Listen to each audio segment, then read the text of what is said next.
Excellent, thank you. Also, first of all, thank you for everybody for organising such a wonderful event. I know that these things take time and effort, and it's really appreciated. The love that's gone into this is really, really vivid, and that is amazing to see. And also, thank you for the amazing talks this morning.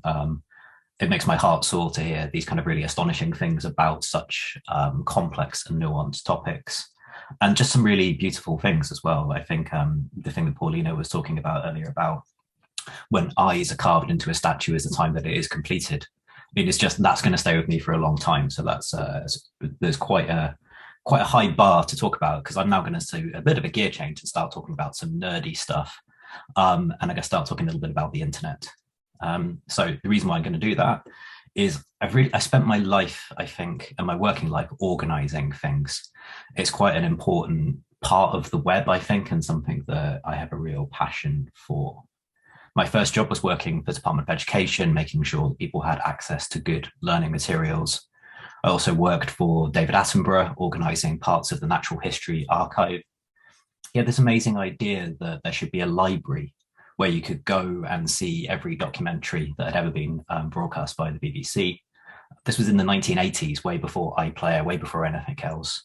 And that evolved over time to being this online archive of all natural history content in the world from all broadcasters around the world. Unfortunately, a little bit ahead of its time and we ran out of money, but it's a really interesting idea of how you create that permanency, that archive on the internet. And I took that and I moved to the BBC, where I spent time trying to organize the content of the BBC. I did that from a couple of different directions. I was responsible for the search product on the BBC website. The BBC is hundreds of millions of pages, and trying to have anything that organizes that information together was a really daunting task, but really interesting. And then I moved into the BBC archive itself, so trying to organize all of that information that sits behind the scenes, which is sort of a maddening combination of copyright law and trying to make sure you have the right tape player so you could have the format of whatever TV was recorded in the 1990s so that you can make sure that you could play it back again. And after that, I worked at the Office for National Statistics, trying to organize the information that people use to make choices about their life. I think statistics are a really interesting, some might say dull, but I think a really powerful mechanic. They are produced in this country as official statistics. They are outside of government control. ONS is not a government department. It is neutral, and that's a really important thing. So you can have this official information published. And I'm now lucky enough to work at an organization called Full Fact, who are a fact-checking charity based in the UK. And I want to talk a little bit about work of Full Fact and a little bit about why I think fact-checking is important and what that means for the web. So Full Fact has been going for about 12 years now, which feels like an extremely long time. I have been there for 3 years of that and have been through an election, the last bits of the outcomes of Brexit, the negotiation with the EU, the global pandemic, a couple of leadership changes, a US election, a war. Like a lot happens in the world. And I think it's a really important thing to make sure that people have access to the right information. And as was mentioned in that introduction, one of the ways that we are able to access good information is through the web. And the web is this beautiful thing. And I think we don't necessarily spend long enough talking about just how amazing and beautiful an idea it is. The fact that over half of the people in the world, in theory, can have access to all of humanity's knowledge and information is an extraordinary idea. But also it's an idea that is not as perfect as it may seem. The medium of the web is not a neutral one. The network is not a neutral concept. In some ways, the network has been weaponized. And so I spent a lot of time thinking about what that means for good information. And one of the things that people often ask me, sometimes in a very arch tone, like they're the first person to think about it, is who fact checks the fact checkers? And I think it does kind of cut to quite an interesting core idea of fact checkers are fact checked by everyone. The idea is and I think that's kind of important because I don't think fact checking and indeed good information points to the idea that the web has some kind of center. This is something that I've been thinking about for a long time. And there is, to my mind, no position where there is just the good bit. If you take away all of the craft, all of the advertising, all of the everything else, you can just get to a bit where there is purity. You have things that have really high standards. You have things like official statistics, you have Wikipedia, you have Flickr, you have amazing organizations, but there isn't anything where there is the purity at the center of any kind of web, nor should there be. And fact checking is not that either. It is not the idea that there is some sort of truth. I think fact checkers are amazing people. They are incredibly talented journalists. And I think there was something I saw the other day that really caught my eye of people describing journalism and particularly fact checking as it sounds like this kind of romantic pursuit. You're trying to bring order to information, you're trying to bring order to chaos. And a lot of time, what fact checking is spending several hours looking at one paragraph in a PDF to try and understand something about energy tariffs. Like it's about good people trying to do some working out and then make that working out available to other people so that they can make up their own minds. And I think that's part of the importance of the fact checking process is it's not saying here is something that is right. It's saying here is something we believe it is, this is correct or incorrect. Here is all of our working out. Here are all of our citations. Here is all of the evidence. You can go through and look at this yourself and see if you come to the same conclusion as we do. And I think there's something really powerful in that. And I also think that fact checking has changed quite substantially. As a discipline, it's relatively new in the kind of the current eras of fact checking. And to start, the idea of fact checking was, broadly speaking, if you wrote a fact check, people would feel shame and correct themselves. And there was an idea that has become known as publish and hope, effectively.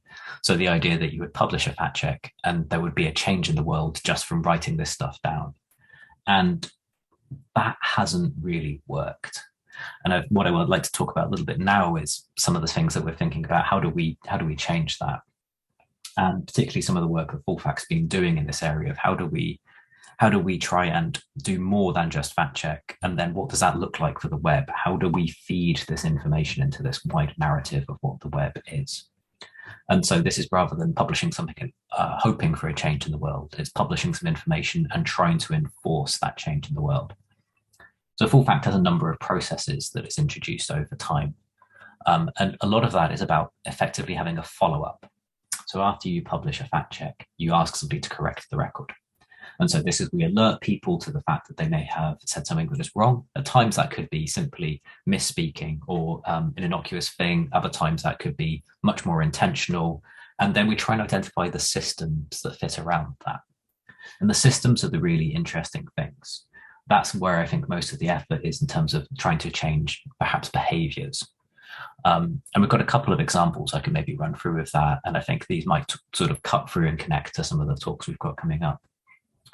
Around the pandemic, we saw an awful lot of misinformation.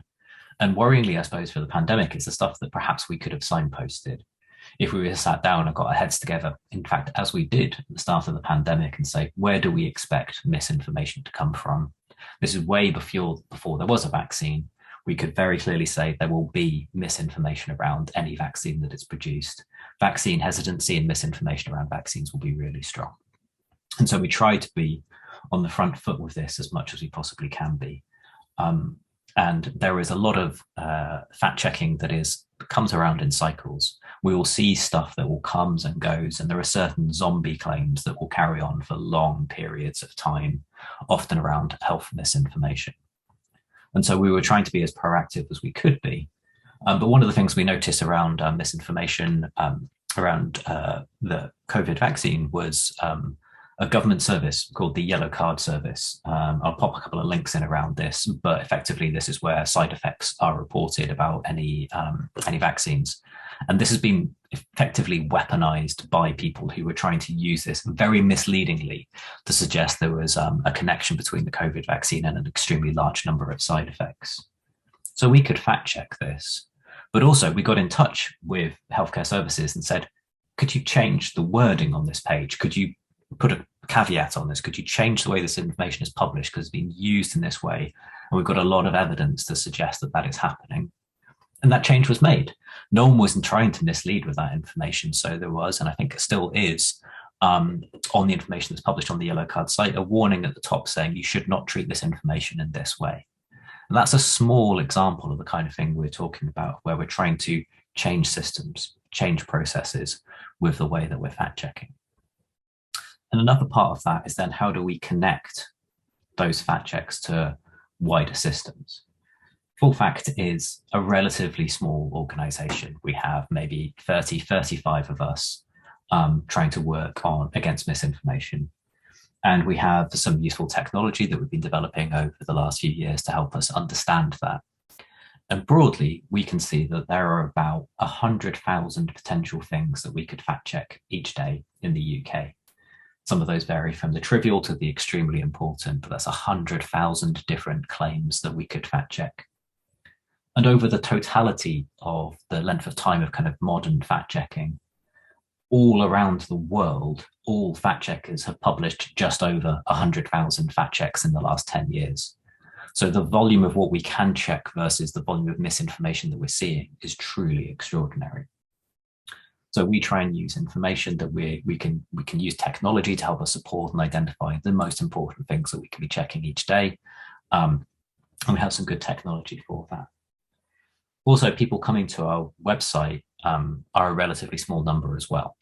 We have millions of people that come to our website, but in terms of the volume of people who are addressing bad information, that is not enough. And so we spend quite a lot of time thinking about the plumbing of information and the maintenance of information in the web, and thinking about how do we ensure that the fact checks that we publish can be seen by as many people as possible, as far and wide as possible. And this isn't reach for vanity's sake reach. This isn't about brand awareness. This is about making sure that our information is available to those who need it in the position that they most need it. And one of the things we spend quite a lot of time on is a part of the web, which I think is really fascinating, but doesn't get much attention. It's called the schema.org project. And it's this little bit of the web where we can start describing things as they are particular types of information. And so you'll have seen this quite likely if you've used Google and search for cinema listings or reviews or train times or currency translation, or like I have at the moment, a timer so I can see how long I've been speaking. The first results on Google will change. The interface changes because it knows you're looking for a certain type of information. And that's used by lots of different people. The Schema project is made up of membership from lots and lots of different tech companies. And so we've, as a collective, as fact checkers over the last few years, have defined a format for the fact check, something called claim review. And this is a way of describing the information of a fact check. So there is a claim that is made by a person in a place at a particular time, and they said a statement and it's been verified, and there's a conclusion. That information is appearing on people's websites, but also connects into the wider web. So if you search for a particular piece of misinformation, a Google search result will look different to a normal search result because it is a fact check. And that's been lovingly, tenderly put together by a fact checker to make sure that it's displayed in such a way that it can be shown as something different. And that will appear in Facebook. If you try and share a piece of misinformation, it might alert you to the fact that a fact checker has already taken a look at that and you might want to review that. Again, this isn't about hammering home right and wrong, it's alerting people, particularly when the choices they're making can be around democracy and health and things that can really have a potential cause to harm to life.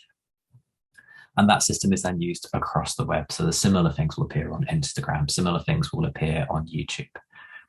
And so we've been thinking about trying to ensure that our content gently connects into the web.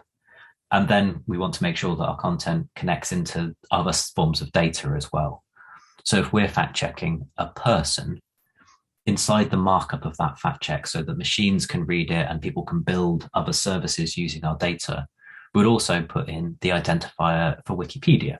So we'll say if we're fact checking a politician, this is how Wikipedia describes this person. This is how another service might describe this person, to make sure that our content doesn't just exist as a web page, isn't just connected into web platforms, but is available for anybody who wants to build services and applications on top of it and want to have that specificity of the fact that we definitely said that something is about this person.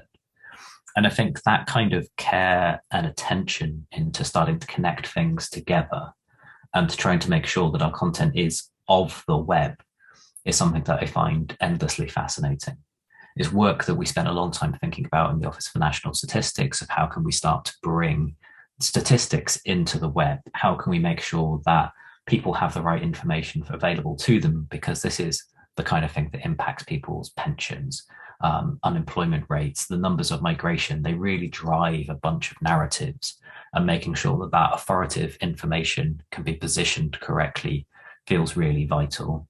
And I think fact checking has a really interesting, potentially unique position in this of how can you take information that is not right and wrong, it is good journalism presented in a certain style, but make it available and connect it to that wider web so as many people as possible can start to use it. And yeah, I just wanted to spend some time today talking about that kind of pointer of what maintenance and data and the web can start to look like. I'll pop in a couple of links in the chat so people can see some of that stuff in action. And thank you very much. That's amazing.